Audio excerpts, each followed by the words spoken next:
motivation, as many people would agree, is, garbage, right? It's never there for you when you need it most. And so how do you win those conversations up in your own brain that then physically can create a different result in action for you? How did you get solid programming? Was it something you were blessed with at a young age? Is it something you worked hard to arrive at? What was that journey? And then also, I guess part two of the question is, how do you advise people to start doing that work on themselves if their programming's off? Yeah, I mean, that's a layered topic and conversation, and I think it's, you got to meet people where they're at, and there's a lot of layers to that in terms of, whether it's baggage or trauma, who's influenced you, what does your kind of operating system look like now, and why does it look that way? First and foremost, you really have to take inventory of your programming. I'll give you an example. So for me, my programming early on in life, when I was hanging around 9 people who like to smoke weed every day and drink and party and not do shit, I became the 10th person. And that ultimately really kind of rewired a lot of my programming by being around those people and being in those environments. When I got arrested and I was, facing some actual consequences in jail time, I was so scared of the reality of what my actions and the path I was on had led me to kind of face, that I committed to something completely opposite of that, and kind of just said, I don't know what it looks like, but I'm going to start taking the steps to go in the opposite direction of what I've been doing. Right. So it could be just doing completely different things than you have been doing. But to get a little bit more granular, I would say for me, it's been this awareness. I mean, I've been going to different retreats, different, coaches. I've had a lot of different spiritual coaches. I've, been in and out of different, I would say, religious circles, and how that has impacted me. But for me, it was really a lot of, to be completely honest, the psychedelics that I've done over the last 10 years of my life. I've done a lot of different psychedelics, some recreationally, just being young and immature and wanting to party, right? And others, as I've gotten older, to go, I really am going to do deep rooted work on my mindset, on my soul, based on what it is that I want to become, who I envision myself being. So those are some of the things that through, studies and coaches and just lots of research and then personal experimentation. I don't recommend it for everybody. And at the same time, I can say what you said a little bit earlier that resonated with me was, consciously, my mind couldn't have done the work without those things. As crazy as that sounds, the psychedelics that allowed me to really tap into subconscious thoughts and programming I would have never even known I had and or been able to work on or consciously think about working on without those things. So it's a very interesting, topic to dig into, because it's definitely becoming more mainstream now. I mean, I've done ayahuasca retreats, I've done acid, I've done, psilocybin mushrooms in different capacities. And that's ultimately where a lot of my deep rooted subconscious work has begun. Is identifying blind spots or traumas or things that I never knew I had, or baggage that I never knew I was carrying with me, until I had some of those experiences. And you can find those, I think, in different ways without doing psychedelics, but that's just been my personal experience, and how I've been able to, through that process, the key word here, create awareness. Through awareness, you can create space to actually do the work. Right? That awareness creates clarity. The clarity gives you the option to decide what kind of work you want to do from there based on what kind of outcomes you're looking to get. And for a lot of people, it's, getting completely different results than what they've been getting. And sometimes that doesn't require anything drastic, but doing something completely different than you've been doing. And us being, creatures of habit, and, the way nature and nurture are designed for us to not want to do things outside of our comfort zone. Right now, I've just started to really embrace the conversation in my own head that anytime something to me makes me feel nervous or concerned or the fear of failure or just fear in general comes up, that's usually now, instead of for me being a flight response and trigger, it's lean in because there's something good that is going to learn from this. And I don't know if anybody else has felt this in their own life, but outside of like real fear of somebody pointing a gun and you're staring down the barrel, in your face, or there's, a car coming 500 miles an hour at you and it can actually kill you, which most of those scenarios and circumstances are few and far between for most human beings in their lifetime. All of the fears that we create are theoretical. They are all in our minds. And when you go through, because we all have these scenarios and circumstances in our life where we've been fearful at some point in time, and you decided to push through that fear anyways, and then you got to the other side and you took your pulse and your heart's still beating and your wife's still married to you and your kids still think you're awesome, and you're like, okay, that wasn't as bad as I thought it was. Those fears, time and time again, that you can overcome slowly start to turn into confidence. And so now, as I've stacked fear overcome into confidence and then done that again in other scenarios and circumstances, of fear overcome turned into confidence, you do that more and more and more. Now, when those things show up, the conversation and the physical engagement with how you navigate those circumstances and situations for me is, all right, for me, it's a call to adventure now, that I know I'm going to learn something about myself. I might fail, but at the same time, I might find some amazing things that completely open up new thoughts or new habits or new relationships or new opportunities in my life that I wouldn't have had otherwise if I decided to run in the other direction. You just finished a 75 hard Yep. challenge, Yep. right? For anyone that doesn't know, can you kind of briefly explain what that means? Yeah. So, I mean, every year I like to, at least in Q1, kind of set some type of gritty health challenge, just kind of set the tone, especially in 2020 last year. My wife and I were drinking a few more glasses of wine throughout the week than we normally do. And the discipline in terms of health, nutrition, fitness kind of was slipping for me, which has always been a big pillar in what I call my lead domino in life. When my fitness is on point, that discipline usually carries into my business, my marriage, how I parent with my children, all kinds of things, right? And so I had been exploring different challenges. I mean, I've been to different spiritual retreats, I've been to CrossFit challenges, marathon, all kinds of stuff like that. And this one was one that I've been a fan of Andy Frisella, his podcast, his brand, and kind of what he stands for. And I'd been seeing that float around for some time. And I was like, I don't want to do this. And for those that don't know what it is, basically it is a gallon of water a day, 2 workouts, 45 minutes minimum each. And one of those workouts has to be outdoors, rain, sun, sleet, snow, whatever it is. One of those has to be outdoors. You have to read 10 pages out of a physical personal development book, no audio books, no podcasts.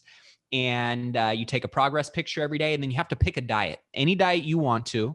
I chose the keto diet for 75 days, which we can talk about that. I don't recommend it, but I definitely shredded up because of that.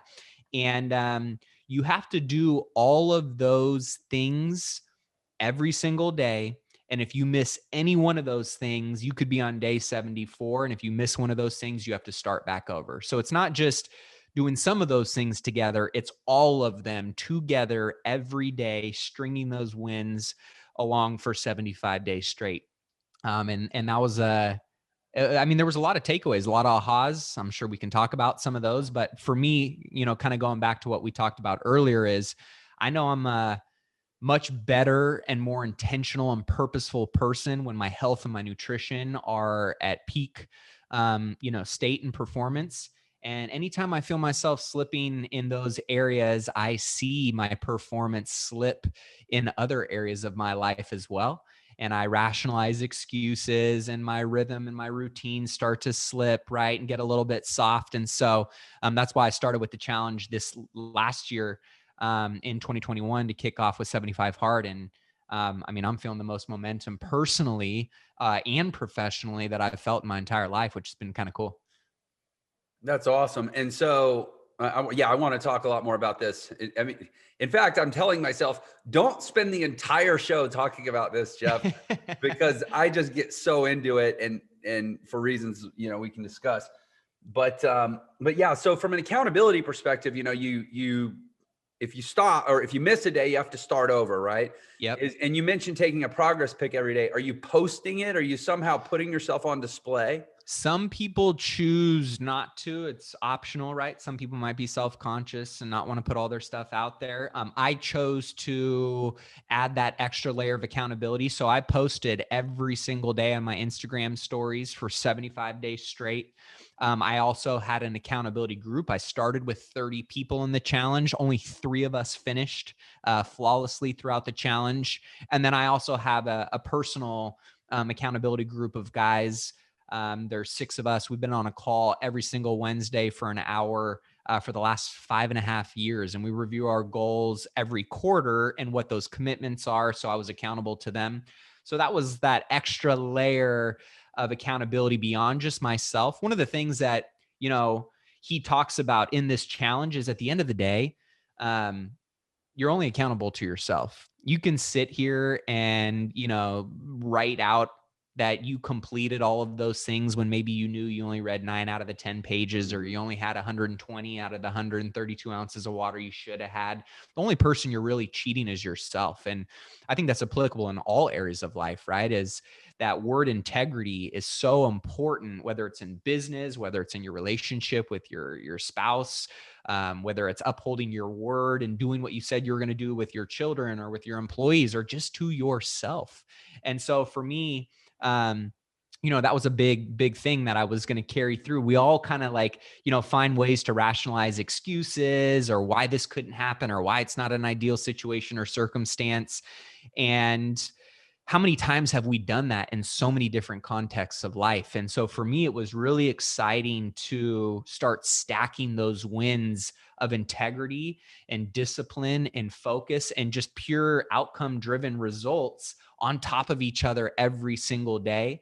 And what that kind of fueled into other areas of my life. And one of the things that I always talk about in terms of, health is a big part of, we'll just leave it in the word millionaire, right? In that context. When I created my podcast, Millionaire Mindcast, about 5 years ago, I started it because I wanted to study other millionaires, just like many people are listening to your show, right? And why it's become so popular is people are intrigued about what others who have peak performance, not just in their bank account and in their business, right? But who are millionaires in all areas of their life. What are they doing? Based on where they're at in their journey and their wisdom and their own experiences, what little nuggets can you pick and pull from those people and kind of extract and apply into your own journey based on where you're at? And when I started studying a lot of millionaires, I started realizing there were really 2 different types of millionaires. There is the millionaire who is a financial killer and they've got a great business and they got a bunch of commas and zeros in their bank account, but they're bankrupt in their health. They are bankrupt in their relationship with their spouse or their partner. They're estranged, or they're bankrupt in their relationship with their kids, with their employees. They don't give back to charities or causes outside of just serving themselves. But then I realized there were other millionaires who not only lived purposefully, intentionally disciplined in how they ran their business and built their wealth, but they lived as equally as intentional and purposeful and lived like a millionaire in their marriages and with their kids and in their businesses and in their communities, and the list goes on and on. So I wanted to study the whole life millionaire. Yeah. And how are they taking this holistic approach of discipline and focus and goal setting and purposefulness, and not just the financial pillar of their life and garden, but in all gardens of life. And at the end of the day, what I realized was almost every single one of them, at least that, were financially abundant, but also extremely abundant in every other area of their life, were extremely purposeful and curious about how to take and enhance their health and their nutrition to another level, because they knew that when they were physically optimized, it ultimately made them mentally optimized, which those 2 vice versa kind of feed off one another. And when one of those is off, it at the end of the day showed in their performance in other gardens of their life. So for me, I've always been very intrigued on what other people are doing and how they're doing it, and just trying to be my own experimentation on what works and what doesn't. Yeah, I resonated with. So I wanted to interrupt you like 9 times just now. I resonated with like so much of what you just said, and you talked about. I like the term you used, your lead domino. You know, I took essentially the same concept from Charles Duhigg's book, The Power of Habit. Yep. Which you may well have read. It wouldn't surprise Yep. me. He talks about the keystone habits. Those habits that, to your point, they're like the leading indicator habits of how everything else in your life is going to go too. And I don't know. I suspect this is fairly common, but I can certainly say you and I are very similar. It is all about health and fitness for me. Yep. Yeah. If I am going to the gym every day and I'm extremely conscientious about what I'm putting in my body, it's so true, man.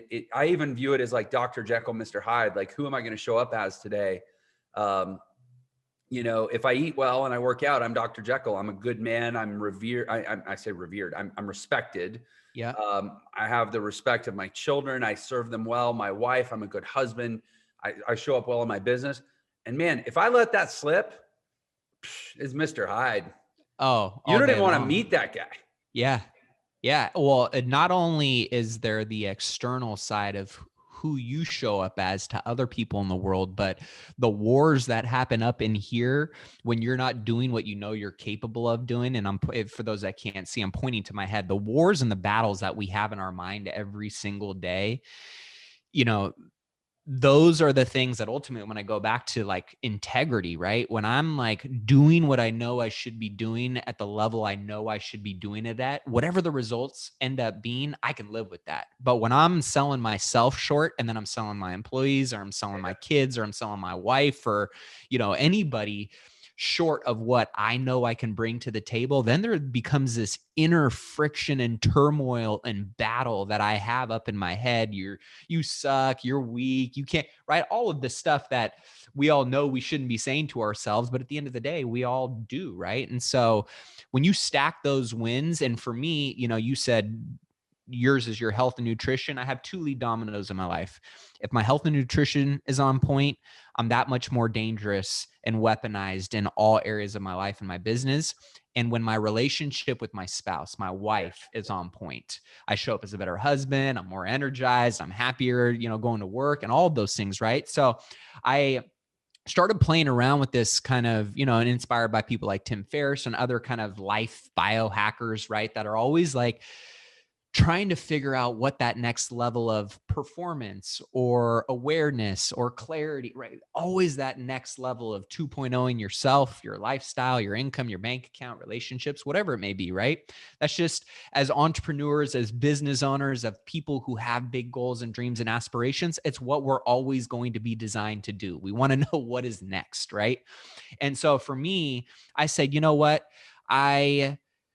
I'm a rhythm and a framework guy. I like having guardrails because I'm a Dr. Jekyll and Mr. Hyde type of guy, right? Like when shit's good, it's good. When it's bad, I'm going dark, right? And so for me, I needed to know when I'm operating, and when you feel like, and we all know kind of when you feel like you're in that flow state, right? Of like, man, I feel this momentum. There's nothing that can bring me down. I'm dialed in. I'm the Terminator. Whatever gets put in front of me, I'm taken down, right? And I said, I've never really taken inventory of what's going on in my life, what's going on in my routine. What does my rhythm look like when I'm operating at that level? And I'm a big awareness guy, because when we're more aware on what's going on and we're clear on what that is, we can either get in and double down on what we're doing to crush it, or we can maybe course correct or tweak or pivot or optimize if things aren't working according to plan, right? And so I took inventory of when I'm operating at what I just called 90% or better. And there were really these 10 things that I wrote down. And I would encourage anybody to go, when you're in that flow state, when you feel dangerous and weaponized in life or in business, health, relationships, all areas, right? What is going on? And for me, it was, I'm eating clean and healthy. Usually I'm doing some type of intermittent fasting, whole foods. I'm getting 6 to 7 hours of sleep a night. I'm working on projects that I'm extremely passionate about and enthusiastic about, which really that energy flows into all other areas of my life through and beyond my work. I'm working with world-class talent who I have fun with and who challenge me and who inspire me. So who are you surrounding yourself with as you're doing those things? I'm making money. Let's be honest. I love making money. And when I'm, making money, everything seems to feel and be better, right? My morning and my evening routines are dialed in. I'm working out consistently and challenging myself physically. I'm emotionally, spiritually, and physically connected to my wife, and I am playing full out as a father and getting quality time and creating memorable moments with my daughters. And so when those things are happening in my life, I'm pretty dangerous. I'm pretty happy. I'm pretty fulfilled. I'm pretty purposeful and productive. And I notice that when I feel like something's a little bit off or I'm slipping somewhere, I can literally go back to every single one of these pillars and usually spotlight something that is slipping and is bleeding into other areas of my life slipping too. But knowing at least what my peak performance is, I then can be a little bit clearer and more purposeful when I'm aware things are off. What do I need to go plug back into that I know will at least allow me to swing that pendulum back and create that momentum going back in the right direction? Hey, sorry for the interruption. I just wanted to let you know you can get a free copy of my book, The Millionaire Shortcut, which shows you the fastest way to become a millionaire in the new economy. And there's a special link just for this episode in the description. So thanks for tuning in, and I hope you enjoy the rest of the episode. Yeah, I love that you took the time to do that. A lot of people talk about like a vision board, right? Like I'm going to put all the stuff on this board that I want to have or that I'm going to achieve. And I love the idea of a vision board, but I hate the idea of a vision board with all the stuff that I'm going to have. Yeah. What about all the ways that I need to be? Yeah. Like, so you just described your vision of the best version of Matt. And it is such a useful litmus test to be able to, hopefully proactively and preemptively identify, going off the rails or any sort of deviation from your best self before you have to identify it because it's showing up in your results. Yep.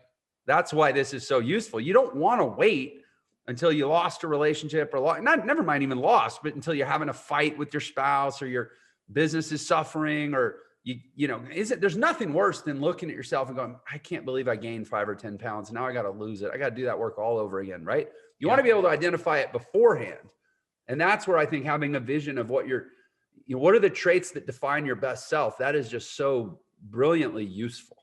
Oh, absolutely. And again, I think it's something different for everybody. One of the acronyms I use, at least on my podcast, is, I created a planner. It's called the Rich Life Planner. And the acronym RICH is, at the end of the day, everybody has a different definition or vision of what living a rich life looks like.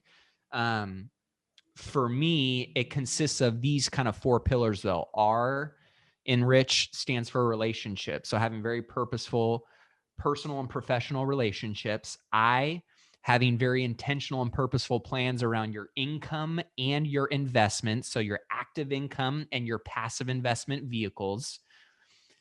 Then you have C, your community and contribution. So who do you surround yourself with? What are you plugged into? Mastermind groups, Chamber of Commerce, whatever it is, right? And other causes and charities beyond just serving yourself.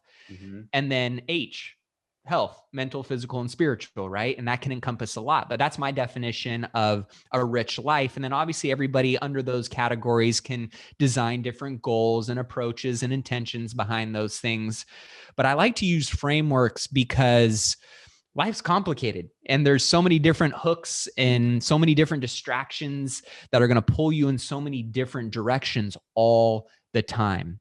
And if you can have frameworks that are kind of like what I call the bumpers to my bowling alley of life, I want to make sure that I'm not bowling gutter balls and I'm at least hitting pins down.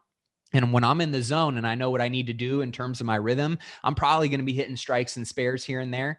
But without those frameworks, right, it's very easy for people to just get caught up in the, what I call the vortex of life. And it's one of those things where if you don't have purpose and intention and kind of guardrails around the things that you know you need them for, you most likely won't, ultimately optimize what you're capable of doing, whether it's in your health or your relationships or any area of life. So I'm a big rhythm guy. I'm a big routine guy. I'm a big framework guy because I've never been the fastest, smartest, or strongest. I'm usually good at modeling after people who are and applying that into my own unique journey based on what my goals are, what am I trying to accomplish, and by when.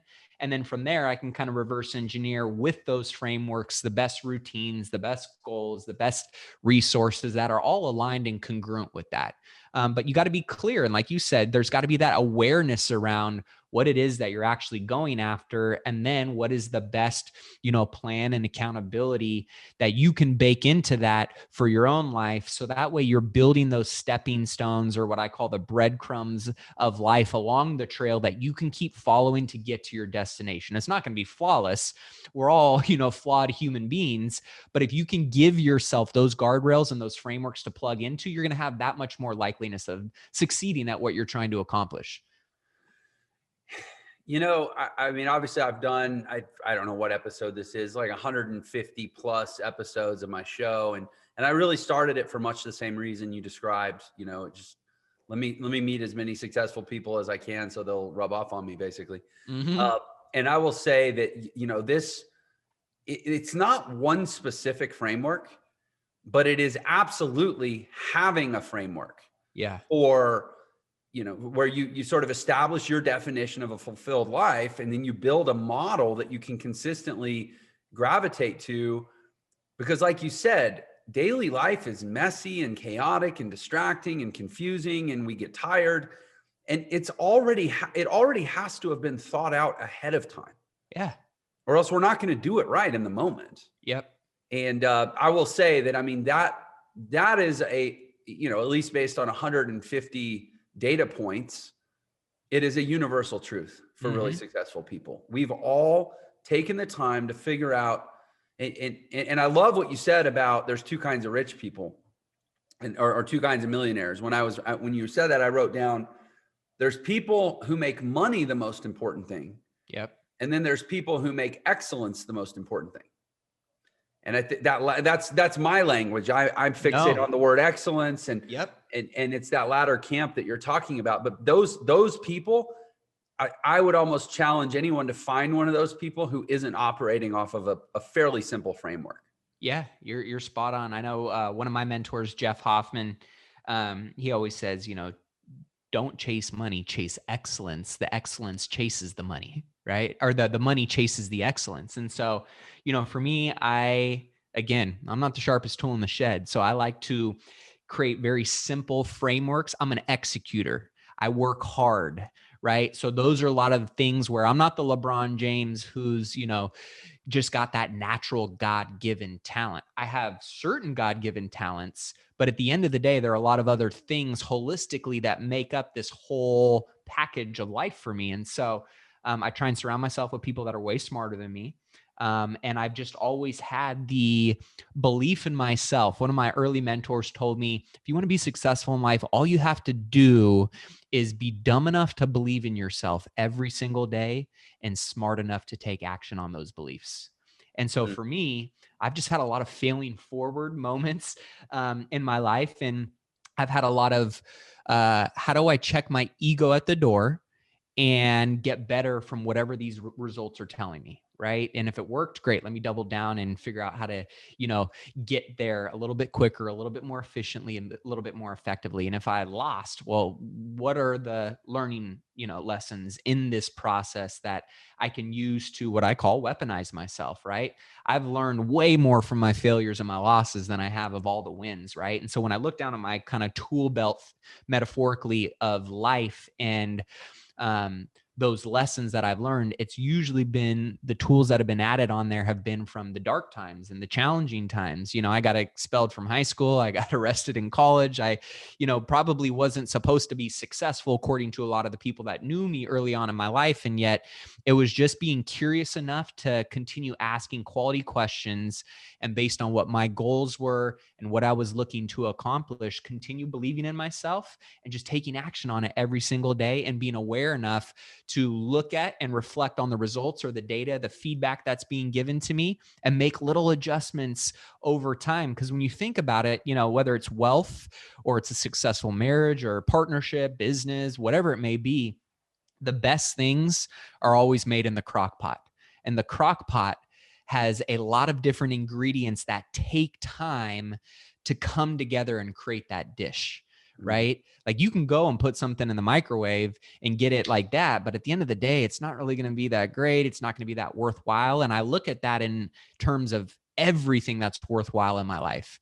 Is I want results and dishes, i.e. in my wealth and my bank account and my business and my marriage and my relationship with my daughters. All of those things are what I want to create in the crock pot, knowing that I took all the necessary time to put all the right ingredients in. I put in the work and I let it have the time that it needed to produce the result that ultimately is required in order to get that outcome. And I think a lot of people, they want it quick. Don't get me wrong. I'm a millennial. I pace in front of the microwave, right? I want my shit fast, right? Which we all do. We all want those quick hits of dopamine and gratification and all of that. But at the end of the day, when you think about the best stuff in life, whether it's your wealth, it's a successful business, it's a strong marriage, it's great friendships, whatever it may be, that doesn't come in the microwave. It really is created in the crock pot. And so having that long-term perspective of becoming a millionaire, and mind you, millionaire in the context nowadays is $1 million is not really that much. And at the end of the day, the people who have become millionaires will tell you that when they looked at their bank account statement the day before and the day after they became a millionaire, they didn't really feel that much different, right? So I'm a big believer that money only makes you more of who you already are.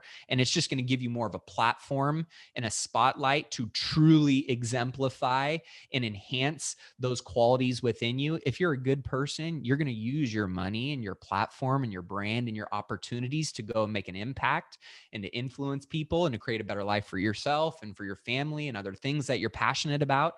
And if you're a shitty person, you're just going to find more opportunities to be a shittier person when you have that money as well, right? So I really do think money is absolutely important, and it's a very strong tool and resource that every single one of us who has good intentions and has really amazing goals tied to their money should 100% chase and go after.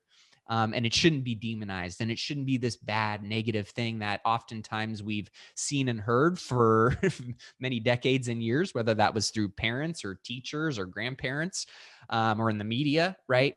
I think, more and more people should aspire to be millionaires, but there is a plan and a path that goes along with that. And there are many different ones that all converge to kind of crossing that threshold milestone, but be open and flexible. And at the same time, know that there are foundational principles that are going to help you get there without you having to struggle and learn those things on your own by listening to shows like this. Yeah, you mentioned the crock pot. I love the crock pot analogy. Although I want to make sure, we cook in a crock pot sometimes, and all a crock pot requires is time, roughly. I mean, you got to have power. Yeah. But you're not the one supplying the power, assuming you paid your power bill, right? Yep. The hard thing, I think, is that success, as you were talking, I was picturing a crock pot hooked up to like a stationary bike where you have to pedal to generate the heat. And it's like, if you ask people, okay, you say, oh, would you rather cook in a crock pot? Would you rather eat food that was cooked in a crock pot or a microwave? Most people would say the crock pot because it's going to taste better. Yep. But would you rather cook your food in the crock pot or the microwave, knowing that you have to pedal a bike to generate the heat? Most people would choose microwave. They just don't want to do it that long. Right? And so, you were talking about that. That's always been such a prevailing theme for me in having these conversations, is just that consistency, that ability to take action on our good days, on our bad days, on all the days in between, over longer periods of time than most people are willing to do, and long enough periods of time that they start to beg the question of, is this working? Is this person wasting their time? Is this person likely to be successful? Like, those are non-negotiables in my experience. It's always got to have that component. And you mentioned the 75 hard thing. You said you had a group. Yep.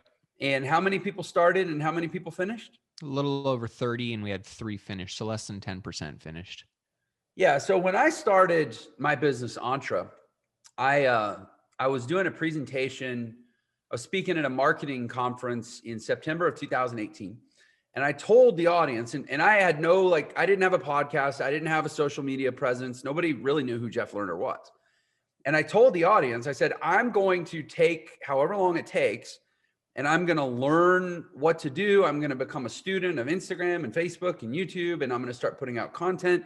And I basically issued myself a challenge. I said, using my phone and a selfie stick, I'm going to build $1 million business just by creating content.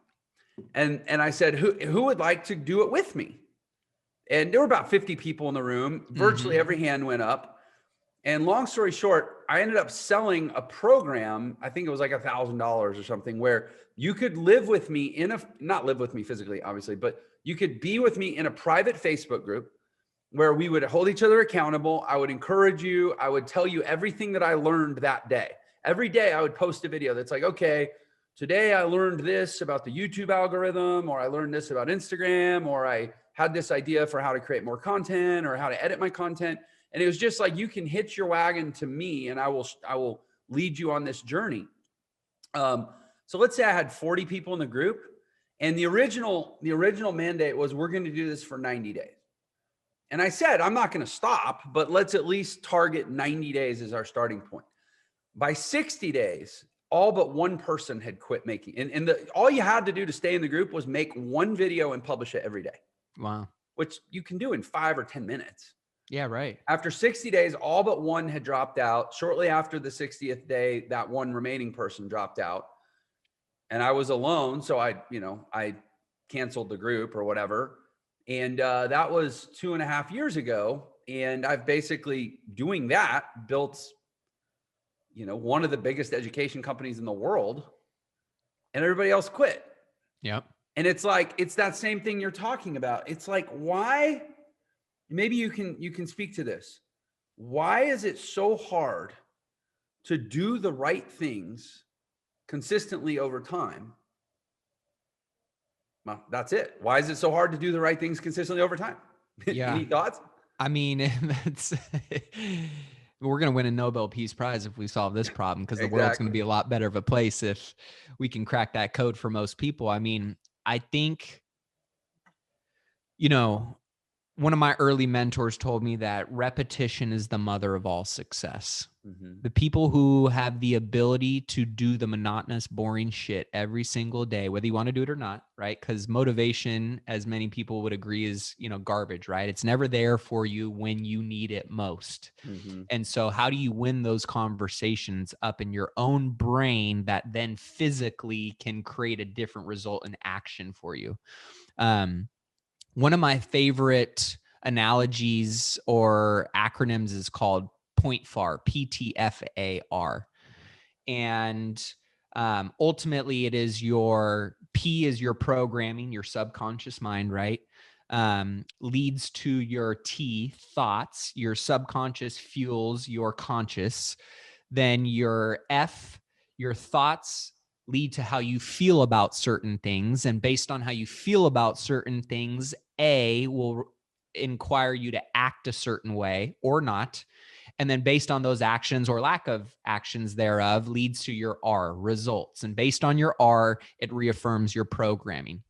So when I think about some of the things that I used to hate doing or that I didn't want to do, and I just knew I had to do them, I kind of went back and said, well, what is my programming around this, and why is it this way? Because the beautiful thing about this rhythm and this acronym is that you could break the, you know, the link in that cycle and set it on a new track.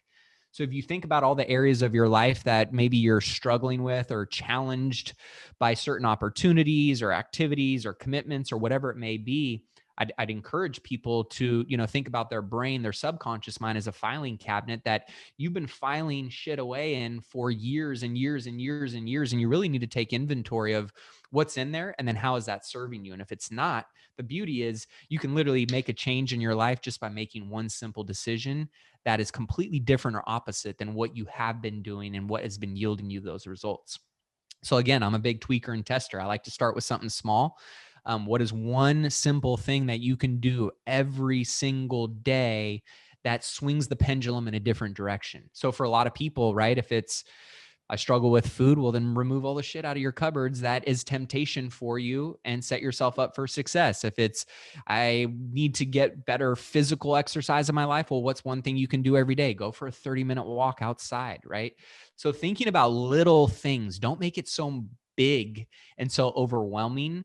Just think of small, simple little rhythms that you can do no matter what at a bare minimum. What is that repetition that you can plug into that little things done over an extended period of time turn into big things, right? So 75 days of doing these little things every day, I look up and it actually turned into really big results and momentum in my life physically and mentally. So instead of overwhelming yourself and overcommitting to all kinds of crazy things that you think you need to do, I like to stack rhythms and habits on top of each other one at a time as you get more consistency with that thing. And then it just becomes part of who you are and what you do.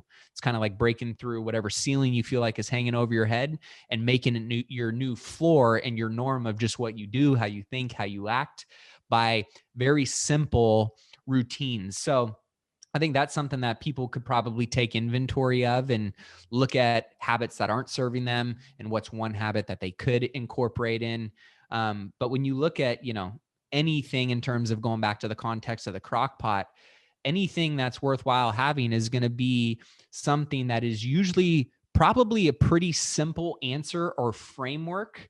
It's the lack of discipline that people struggle with in order to get those results. And oftentimes that's either the people that they're surrounding themselves with that create that kind of struggle for them to follow through, or it's the environment. So I'm a big believer in auditing your peer group once a quarter and bulletproofing your environment once a month, because it's very easy for people to integrate themselves into your world that may not be serving you, and are actually distracting you or completely deterring you from doing what you should be doing, or it's something in your environment that found its way in that you could remove and create some barriers, or what I call the bunker. You know, I try and create bunkers and compartments to my life that I know I'm not going to get sniped out of, and, you know, my head taken off theoretically, in terms of staying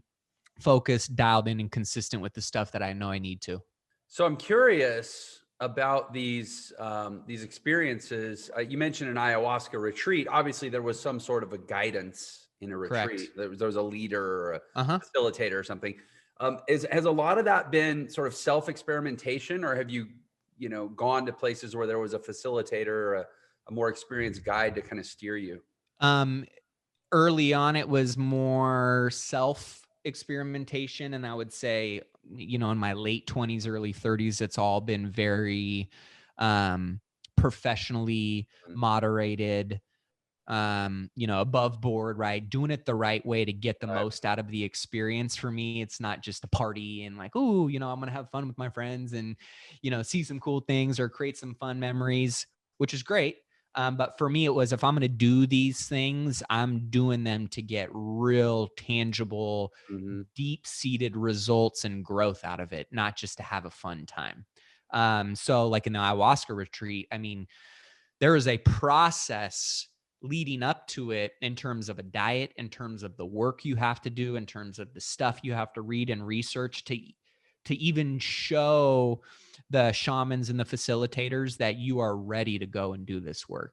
This is not something that you're going to go and have a great time partying for a weekend sitting at this retreat. You're going to do deep rooted work on your soul, on your mindset, on your heart. And those are things that made me a better husband, a better father, a better business leader, a more emotionally aware and intelligent and empathetic human being towards other people, especially for hard charging entrepreneurs who are always climbing some wild mountain and looking at whatever summit is right in front of us. We lose sight in terms of how to serve ourselves and the people around us sometimes in pursuit of those goals, which makes us part of who we are and what our identity is. But at the same time, I wanted to make sure that in pursuit of those summits, knowing that there's really going to be an endless amount, when I get to the top of Mount Kilimanjaro, I'm looking for the next, 14 or 15 that I can summit, right? It's just the way I am designed. It's the way many of you, I'm sure, who are listening are designed. We're always looking for something next, but at the same time, I wanted to make sure that I was enjoying every aspect of the process and the journey instead of just getting to whatever the destination or outcome was. And circling back to what I said earlier of like, one day you're not a millionaire, but then you look in your bank account 24 hours later and you cross that threshold. Does it really change how you feel about yourself or how you create happiness in your life or how you treat other human beings or how you pursue this or that? Maybe in certain degrees, but at the end of the day, I look back and fall back on my core values as a human being, and how I show up in my life and how I lead my life and what that can not only do for me and my family, selfishly wanting to model that, but also, unselfishly, and even what could be a greater impact or influence in the world is how it makes a difference in other people's lives as well. And so I don't sit here and judge based on my own experience and, what I see other people doing, and whether I think it's right or wrong, how they're doing it. I just want to be the best version of myself in the sense that, yes, I do feel like I'm a shepherd and a messenger of certain things in life that, as you've done, right, Jeff, you're a shepherd of so many different entrepreneurial pieces of wisdom and experiences and platforms and business and life and how you show up as a podcaster, all those things, right? And so for me, I just want my own unique experience and my own unique brand to not just be a messenger, but to make sure that as I speak that message, I'm also living that message to my highest level. That's really beautifully said. I'll tell you why I mean, aside from the fact that it's just interesting regardless, but I'll tell you why I was drawn to the psychedelics experiences you've had in the question. So I spoke at an event probably a month ago, and there was a gentleman there who was a Navy SEAL, a retired Navy SEAL, who had essentially used psychedelics to treat his own post-traumatic stress and do a lot of deep work on himself. Yep. And he now runs an experience where he facilitates that for other people. Full disclosure, I'm totally interested. And, but what's interesting too, he has an alternative option, that, partly because some people just, aren't comfortable with the idea of doing a psychedelic. And yeah, it's out there for sure. But there's an alternative option. This was super fascinating to me. And it's totally coincidental. I have a consultation with the alternative option in 1 hour. Like, I'm going to be on the phone with them in 1 hour. And what they do is they use your gut biome to stimulate the same neurotransmitter driven effects as using psychedelics. And, interesting. And the premise is that you're only born with like 8% of the neurotransmitters that you need to function. Like, you're not born with dopamine and serotonin and I don't know, whatever else, catalyzes brain processes, and that they're produced by your gut. And so most people that have neurological or even psychiatric problems in many cases could actually tie it to a gut problem. Interesting. And so they're able to stimulate essentially a similar effect. And it's a lot longer form. I mean, the psychedelics, you hang out for 3 days or 4 days or whatever, and they, use microdosing and they facilitate, and it happens pretty fast. And they say the effects from that happen a lot faster. But when they do it through biome stimulation and essentially nutritional supplementation, it can take a lot longer but it actually, they say, can go deeper even. And it's a lot more expensive too. I mean, instead of a, what a $10,000 experience, like a $30,000 or $40,000 experience, because there's hospitals and doctors and Right, supplements, right. and it takes a year. But I'm just, that's why I mean, we don't even have to talk about it on this show. I'd love to swap stories and Yeah. knowledge about it, but I'm just so intrigued by this idea. And I guess, yeah, I'm curious. So do you get people, first of all, do you share that a lot, that you had those experiences? Yeah, I'm pretty open with it. I mean, I've talked about it on my podcast a lot. Yeah. I mean, it's not something that I'm, hey, I did this, right? Right. And Right. but if people ask about it or my own experiences, and that is an integral part of whatever outcome or aha or tangible takeaway or integration that I've had that ties into my success or my happiness or my fulfillment, absolutely, I'll share with it.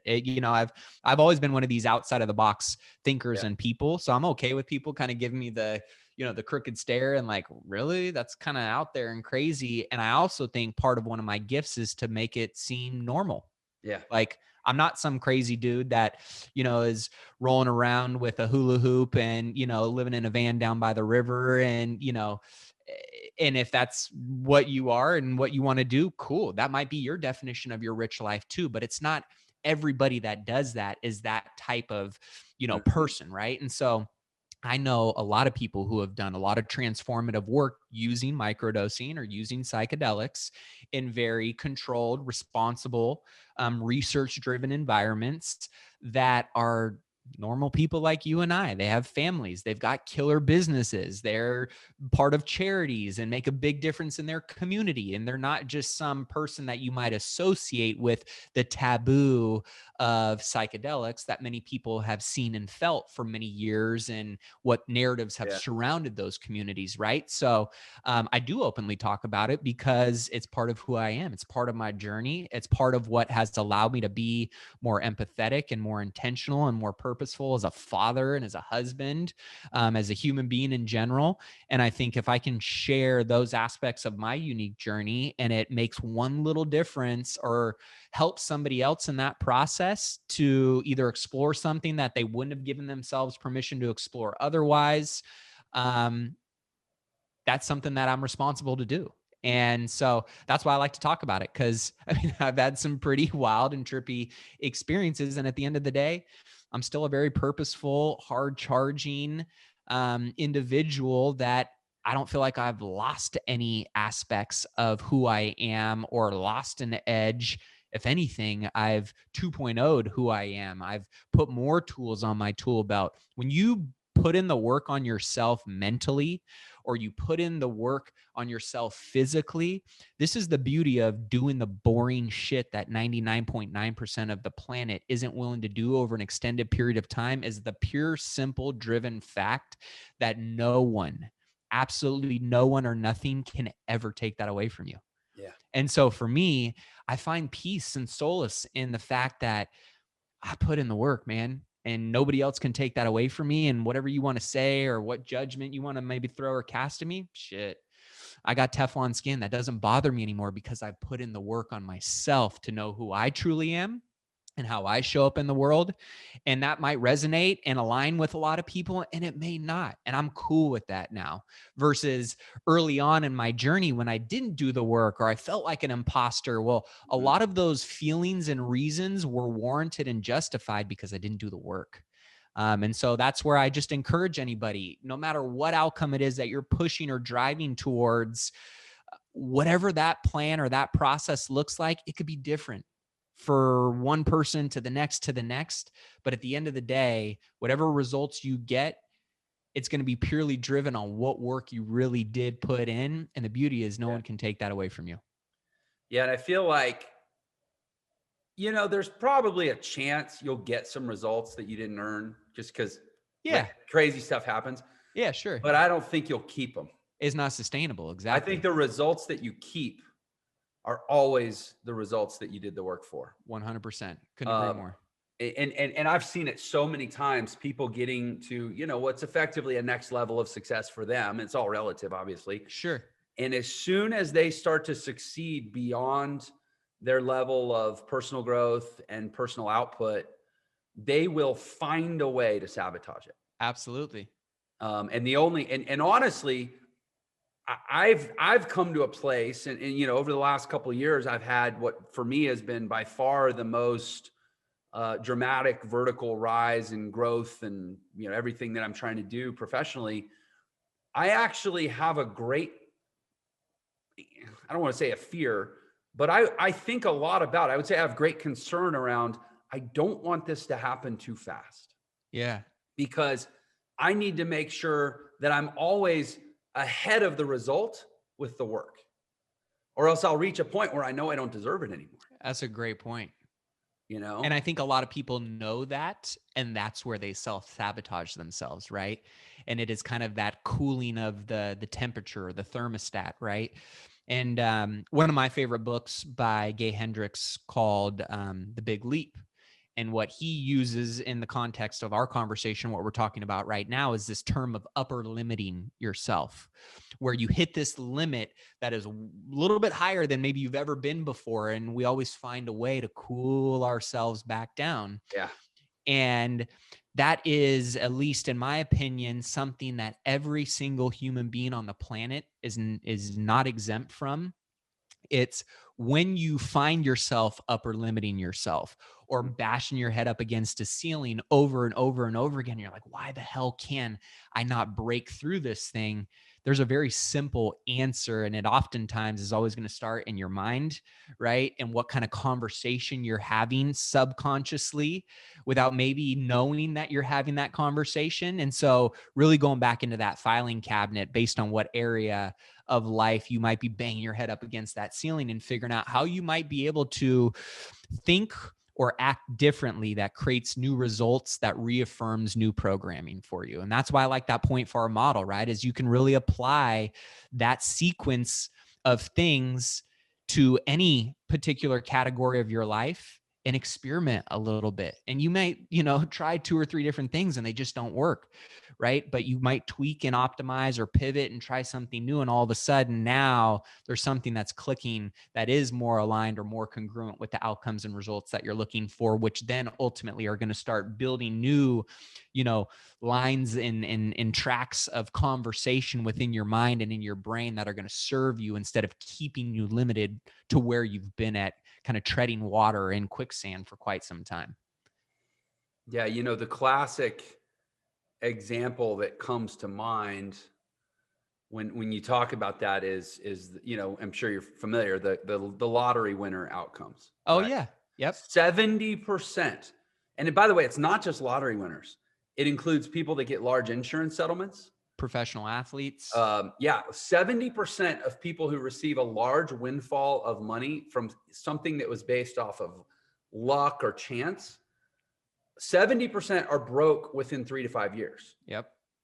Of the remaining 30%, 29% will die with less than they won. And a big portion of that will go broke within 10 years or 20 years. Mm-hmm. But only 1% of people who get a windfall will actually die with more money than they got. And yet we all know, they say it takes money to make money. And once you have a lot of money, it should be theoretically easier to make money, right? But yet you Yep. give these people all this money that they haven't really worked for. And suddenly it seems to be harder to make or keep money than it was when they were broke or when they were, let's say, normal or struggling, right? At least Right. then they were making some gains. Yep. It's funny how it works. So I know we're actually about out of time, or we're over time, and I apologize. I've just enjoyed this conversation so much. I hope that's okay. Oh, Uh, dude, I've enjoyed it myself. if you have time, I'd like to ask one more question Yeah, let's do it. about the psychedelics thing, and I'm being very selfish here and just asking out of my own self-interest, my own curiosity. Would you say that you experienced any negative effects, or was there really any downside to doing that work? No, not my biggest fear, at least going into the ayahuasca retreat and journey, was, man, I've got some pretty sizable businesses that Yeah, are yeah, moving. I own some pretty, sizable assets. I have 2 young children. yeah. I have employees. I've got a beautiful wife. Like, what if I come back and I'm like, oh, I'm divorcing my wife. I don't want to be a dad anymore. I'm going to shut down all my businesses and go live in a van down by the river. Like that was one of my biggest thoughts of like, you start messing with your mind. Our mind is an infinitely powerful entity that we still don't even know how powerful it is and what its capacities are. And so that was one of my biggest fears was, what if something happens that I am out of control of, and I come back and my life is forever changed in a bad way? Yeah. Of all of the psychedelic experiences I've had, part of my biggest takeaway of every single one of them, we as human beings, especially hard charging entrepreneurs, we like a word that starts with C, and that is control. Yeah. Every aspect of our life, we like to control. Our business, we like to control. And the number one takeaway from every one of those experiences at the root of it all was surrender. Surrendering to what the experience is going to give you. And, people, when they start psychedelics, when you're doing psychedelics, I mean, you're seeing and experiencing some pretty intense shit. Let's just be honest. It's out there. There's things that your conscious mind can never see without psychedelics, right? And so it can be very intense. It can be sometimes very painful, right? I mean, part of one of my retreats in my ayahuasca journey was, it was painful in the sense of it was heart-wrenching. I was doing deep work on my soul and in my mind. And I almost didn't want to go back for the second night because I was that kind of, I guess, emotionally drained from it and scared. But at the end of the day, when I look back on every single experience that I've had, and where those have taken me mentally that I can recall and remember, there is not one thing that I'm like, oh, I've never been the same since I did that. It's just never, for me, it's been an accumulation of, again, awareness and expanding parts of my brain, of my spirit, of my heart, of my soul that I would have never been able to explore without those experiences. And I'm forever grateful for that. It's made me a better, more well-rounded human being, father, husband, business owner. And I feel like it's given me the ability to connect with people in a way that I would have never been able to connect at the level I can connect with them without having some of those ahas and those experiences firsthand. Now, I can't say that it is the same for everybody. And so that's where, again, like, I'm just sharing my own unique Yeah. Yeah, of course. experiences. I know some people that they've had experiences and they haven't been the same from it. So, I've always looked at myself, because I faced some pretty extreme hardships in my life and bounced back from them, that unless something kills me, like, my mindset is always going to be, how do I get stronger and grow from this experience? And no matter if that's psychedelics or that's losing out on a big job opportunity inside my real estate investments or whatever it may be, I'm always going to come with that mentality and attitude at the core of everything. Well, it shows, man. It really does. This has been a great conversation, and yeah, it's powerful. I hope everybody really, really listened. It's funny is we didn't talk about like how to market or how to do a No business business, deal or right? how to analyze a property or something. I mean, obviously you've flipped hundreds of houses. You own at least one hotel that I know of. Yeah, I'm buying my second right now. I'm excited about that. But yeah, I mean, I think at the end of the day, right, we could sit here and talk X's and O's and strategy and business all day long. But at the end of the day, how you mentally and physically prepare and show up in the game of life and business is going to be way more important than the plan or the strategy book or the roadmap for how to get there. Yes, of course, right? That is an integral variable and part of the equation. But at the end of the day, that game and how you show up on that field is way more important than ultimately the game plan of when you're on the field, if that makes sense. Yeah, it's so true. I mean, you think about sports, people win championships with all kinds of strategies. The Absolutely. Golden State Warriors were popping threes like crazy.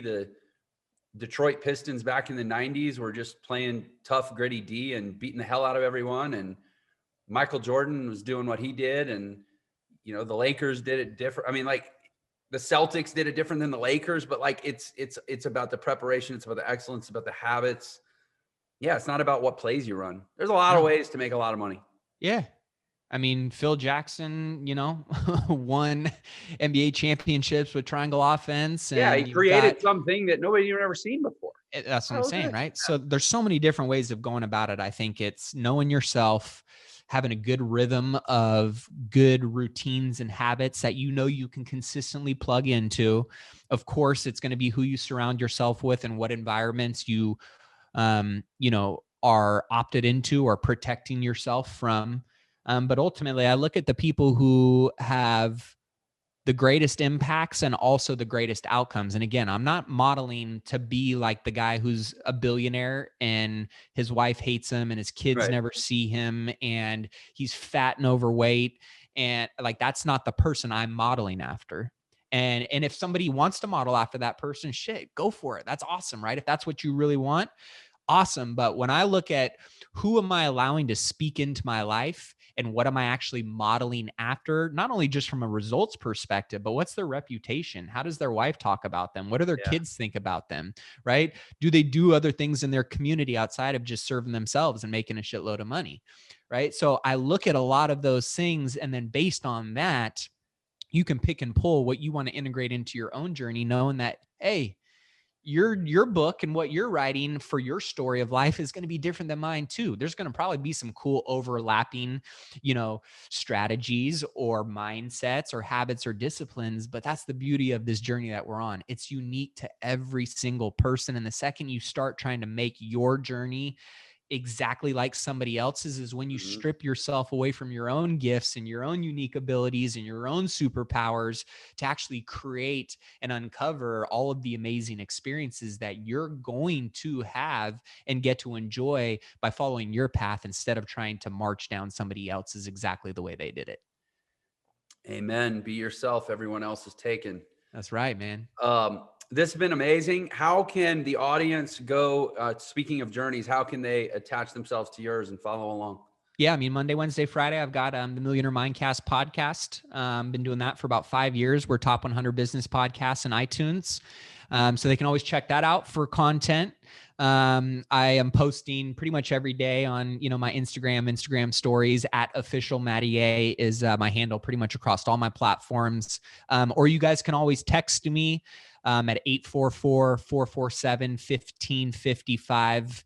I've got a couple, you know, cool different freebies and downloads for people based on, you know, my audience. And most of the people who follow me are either business owners or real estate investors looking to unlock and create financial freedom through real estate, through investing in different syndications or business offerings that my group puts out there.